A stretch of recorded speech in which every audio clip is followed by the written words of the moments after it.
Halo, halo, halo. Selamat pagi bolo-boloku. Cuaca mendung, cerah ceria. Selamat mengerjakan tugas ya bolo-boloku. Tetap semangat, sehat selalu dan jaga kondisi kesehatan. Setiap hari kita pasti melakukan sebuah transaksi, entah untuk beli makan, beli bensin, atau bahkan check out belanjaan di online shop. Tapi pernah nggak sih kalian bertanya, bagaimana bisa transaksi itu berjalan dengan lancar? Lalu, bagaimana transaksi yang menggunakan cara berbeda-beda seperti uang kertas, kartu, atau hanya scan dari handphone dapat teratur dan juga terhubung dengan semua proses pembayaran? Yap, jawabannya sistem pembayaran. Tapi, apa sih sistem pembayaran? Yuk kita cari tahu sama-sama. Sistem pembayaran adalah suatu sistem yang mencakup seperangkat aturan, lembaga, dan juga mekanisme untuk digunakan dalam melaksanakan pemindahan dana guna memenuhi suatu kewajiban yang timbul dalam kegiatan ekonomi. Secara sederhana, sistem pembayaran adalah cara untuk memindahkan sejumlah uang dari pihak satu ke pihak lainnya guna menyelesaikan transaksi ekonomi. Tujuan dari diterapkannya sistem pembayaran adalah supaya proses transaksi bisa dilakukan dengan lebih mudah, cepat, dan juga aman, baik dalam skala kecil seperti saat kita jajan di kantin atau dalam skala besar, layaknya transaksi antar bank. Kelancaran sistem pembayaran dalam suatu perekonomian akan mendukung pelaksanaan kebijakan moneter yang ditetapkan oleh Bank Indonesia sebagai bank sentral. Berdasarkan alat tukarnya, sistem pembayaran dibedakan menjadi dua cara, yaitu pembayaran tunai dan pembayaran non-tunai. Alat pembayaran tunai adalah suatu cara atau sistem pembayaran yang menggunakan uang kartal, seperti uang kertas dan uang logam. Uang yang digunakan sebagai alat pembayaran tunai dikeluarkan secara resmi oleh Bank Indonesia untuk menjadi alat pembayaran yang sah digunakan dalam setiap transaksi. Berbeda dengan alat pembayaran tunai, alat pembayaran non-tunai merupakan sistem pembayaran yang menggunakan berbagai media atau instrumen selain uang kartal, di mana nilainya setara dengan uang. Contohnya ada kartu kredit, ATM, kartu debit, dan juga uang elektronik yang biasa kita akses melalui handphone kita masing-masing. Lalu, siapa yang akan memastikan bahwa sistem pembayaran dapat berjalan dengan baik dan juga lancar? Jawabannya adalah Bank Sentral atau Bank Indonesia, karena salah satu fungsi Bank Indonesia adalah mengatur sistem pembayaran. Untuk menjalankan fungsi ini, Bank Indonesia berwenang untuk menetapkan kebijakan, mengatur, melaksanakan, memberi persetujuan, perizinan, dan juga pengawasan atas penyelenggaraan sistem pembayaran. Setidaknya terdapat 5 peran yang diambil oleh Bank Indonesia dalam mengatur sistem pembayaran. Yang pertama yaitu sebagai regulator. Bank Indonesia berperan dalam membuat peraturan-peraturan yang mendukung kelancaran sistem pembayaran melalui penerbitan peraturan Bank Indonesia. Yang kedua yaitu perizinan. Bank Indonesia berperan dalam memberikan izin terhadap pihak-pihak yang terlibat dalam pelaksanaan sistem pembayaran, seperti izin untuk lembaga yang akan melakukan kegiatan transfer dana, alat pembayaran menggunakan kartu atau APMK, dan juga uang elektronik. Yang selanjutnya ada pengawasan. Kegiatan pengawasan dilakukan terhadap proses pembayaran maupun terhadap aktivitas para pelaku yang terlibat dalam sistem pembayaran. Bank Indonesia berwenang melakukan pengawasan terhadap penyelenggaraan sistem pembayaran melalui kegiatan monitoring atau pemantauan penilaian dan melakukan upaya yang mendorong penyelenggaraan sistem pembayaran ke arah yang lebih baik. Yang keempat, sebagai operator. Selain sebagai pengawas dan juga pengatur, Bank Indonesia juga berperan sebagai operator yang menyediakan dan mengelola sistem pembayaran nasional supaya transaksi keuangan dapat berjalan dengan lancar, cepat, dan aman. BI menyediakan beberapa sistem keuangan utama seperti Bank Indonesia Real Time Gross Settlement atau BI RTGS, Sistem Clearing Nasional Bank Indonesia atau SKNBI, dan juga Bank Indonesia Scriptless Security Settlement System atau BI SSSS. Dan yang terakhir adalah sebagai fasilitator. Agar penyelenggaraan sistem pembayaran semakin aman dan efisien, Bank Indonesia memfasilitasi pengembangan sistem pembayaran oleh industri yang bergerak dalam bidang jasa keuangan seperti bank dan lembaga pembayaran digital. Selain itu, Bank Indonesia juga melakukan transaksi-transaksi seperti operasi pasar terbuka, menyelesaikan tagihan-tagihan, serta transaksi yang terkait dengan rekening pemerintah dan lembaga keuangan internasional yang ada di Bank Indonesia. Penyelenggaraan sistem pembayaran non-tunai oleh Bank Sentral. Bank Indonesia menyelenggarakan sistem pembayaran non-tunai melalui dua cara. Transaksi bernilai besar atau high value menggunakan BI RTGS dan BI SSSS. Selanjutnya, transaksi bernilai kecil atau retail value menggunakan SKNBI. BI RTGS atau Bank Indonesia Real Time Gross Settlement adalah sistem transfer dana elektronik antar bank dalam rupiah yang diselesaikan secara langsung dan seketika per transaksi. Tujuan utamanya menyediakan sarana transfer dana cepat, aman, efisien, memberikan kepastian penyelesaian dan informasi rekening secara real time, meningkatkan disiplin bank dalam mengelola likuiditas, mengurangi risiko gagal settlement yang bisa menimbulkan dampak sistemik antar bank. BI SSSS atau Bank Indonesia Scriptless Security Settlement System adalah sistem elektronik milik Bank Indonesia untuk mencatat, menatausahakan, dan menyelesaikan transaksi surat berharga tanpa menggunakan warkat. Sistem ini terhubung langsung dengan BI RTGS sehingga mempermudah dan mempercepat proses settlement dan penatausahaan surat berharga antar peserta dan penyelenggara. SKNBI adalah sistem pembayaran untuk transaksi bernilai kecil yang memfasilitasi pertukaran warkat atau data keuangan elektronik antar bank dan diselesaikan pada waktu tertentu. Transaksi yang dilakukan meliputi transfer debit menggunakan cek, biliet giro, atau warkat debit lainnya. Transfer kredit melalui formulir isian yang dikirim secara elektronik antar bank dalam sistem SKNBI. Kalian pernah berpikir nggak sih sejak kapan uang koin dan uang kertas itu muncul? Untuk mengetahui hal tersebut, kita perlu tahu nih tentang sejarah terbentuknya uang yang dimulai sejak zaman prasejarah. Sejarah uang dimulai pada tahun 3000 sebelum Masehi, yaitu dengan sistem barter, di mana pada zaman dahulu alat pembayaran yang digunakan adalah barang dengan barang berdasarkan kesepakatan antara dua belah pihak. Kita bisa lihat contoh, yaitu A memiliki beras, sedangkan pihak B itu memiliki buah. Mereka itu saling membutuhkan. Maka terjadi kesepakatan di mana pihak A akan mendapatkan buah, sedangkan pihak B akan mendapatkan beras. Di sistem barter ini memiliki kekurangan, yaitu sering ada ketidakpastian nilai tukar atau pihak A tidak membutuhkan barang yang ditawarkan pihak B. Setelah sistem barter tidak berjalan dengan maksimal, maka muncullah sistem pembayaran yang baru, yaitu menggunakan uang komoditas yang terjadi pada tahun 3000 sebelum Masehi sampai 700 sebelum Masehi. Nah, alat pembayaran yang digunakan yaitu barang yang memiliki nilai berharga secara fisik dan diterima menjadi alat tukar. Selanjutnya, alat tukar yang digunakan pada saat itu yang memiliki nilai fisik yang pertama adalah kerang, terus yang kedua ada garam, selanjutnya yang ketiga itu ada logam. Di sini ada emas, ada perak, dan tembaga. Kekurangan pada alat pembayaran ini yaitu berat dan sulit dibawa dengan jumlah yang banyak.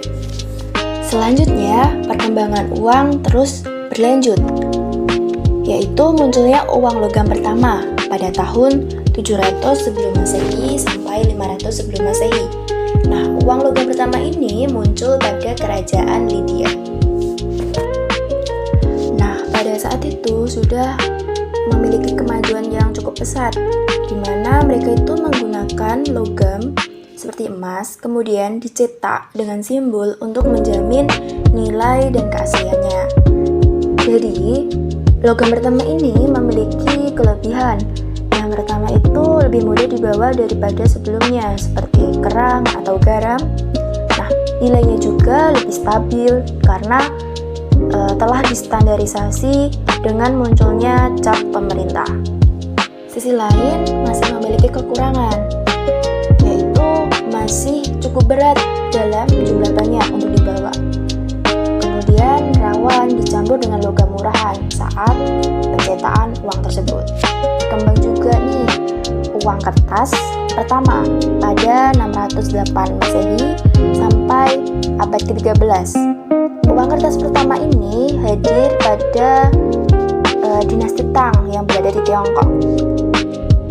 Bentuknya itu seperti surat kredit atau zhuixi.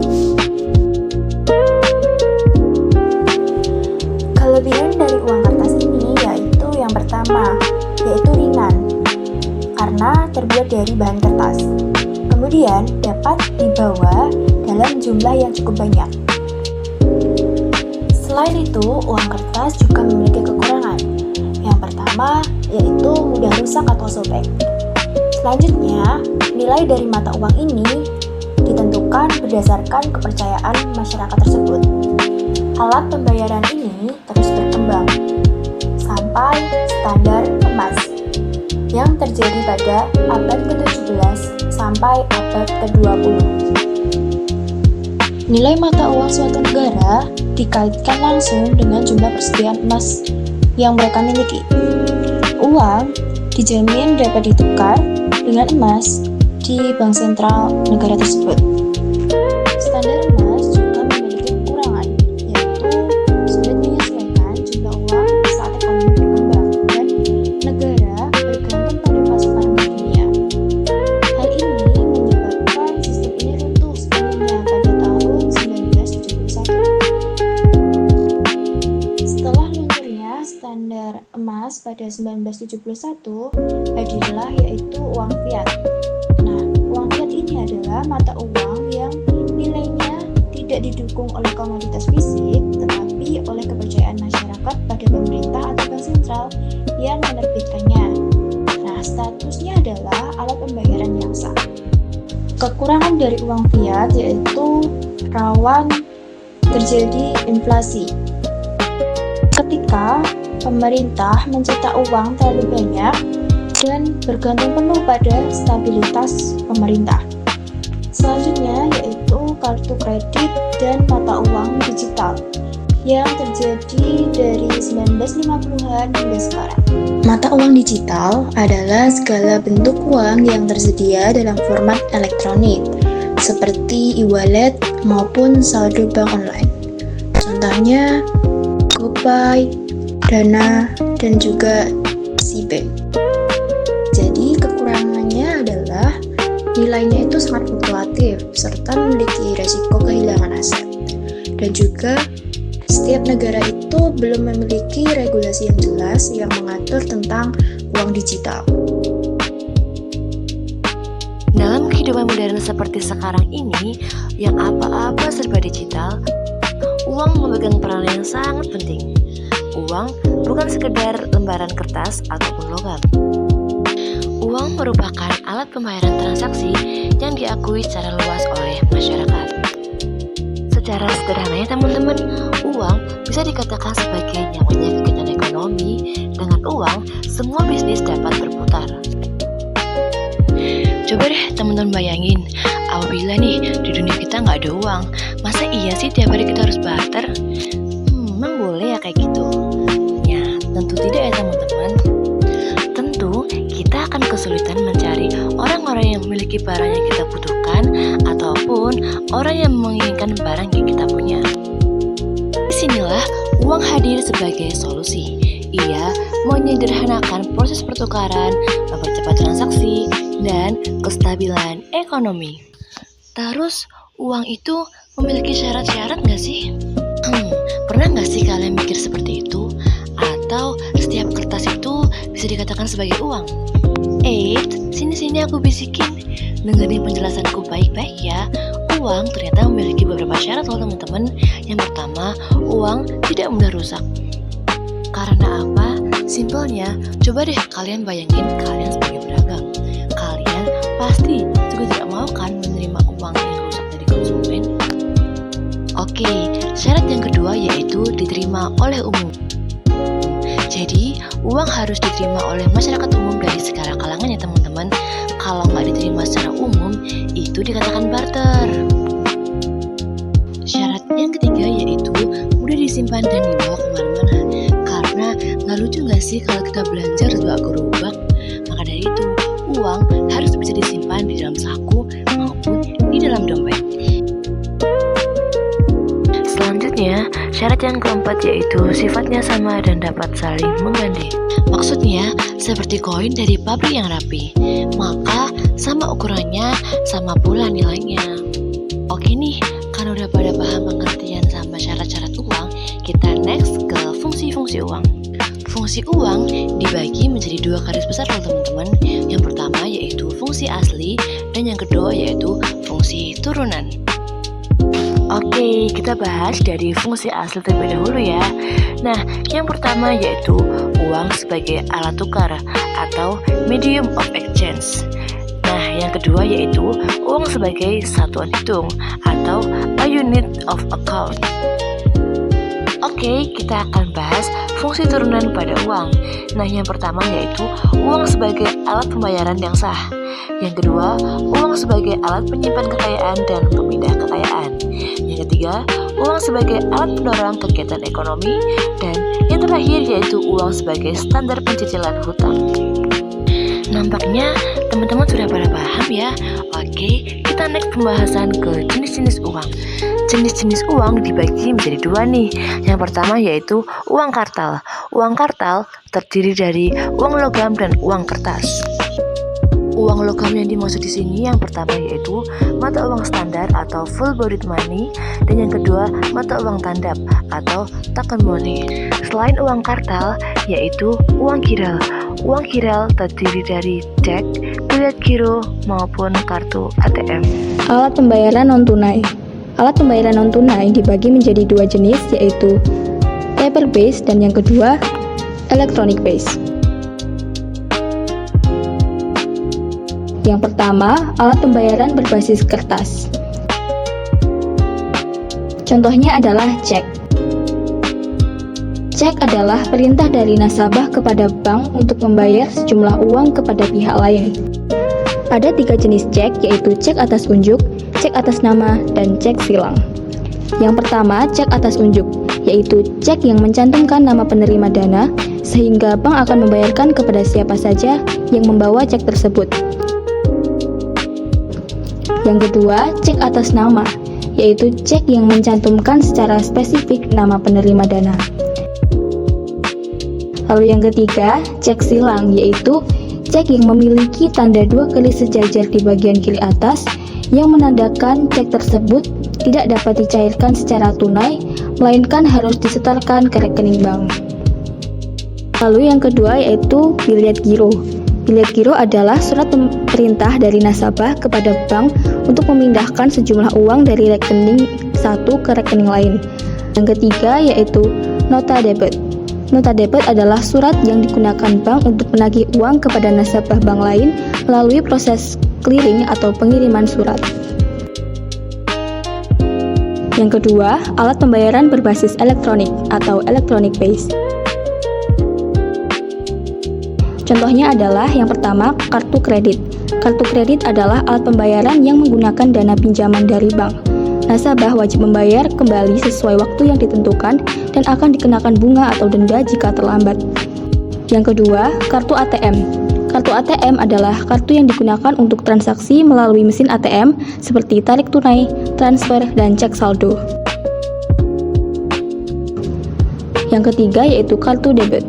Kartu debit adalah kartu yang berfungsi untuk berbelanja atau melakukan transaksi dan dananya langsung terpotong dari saldo tabungan nasabah.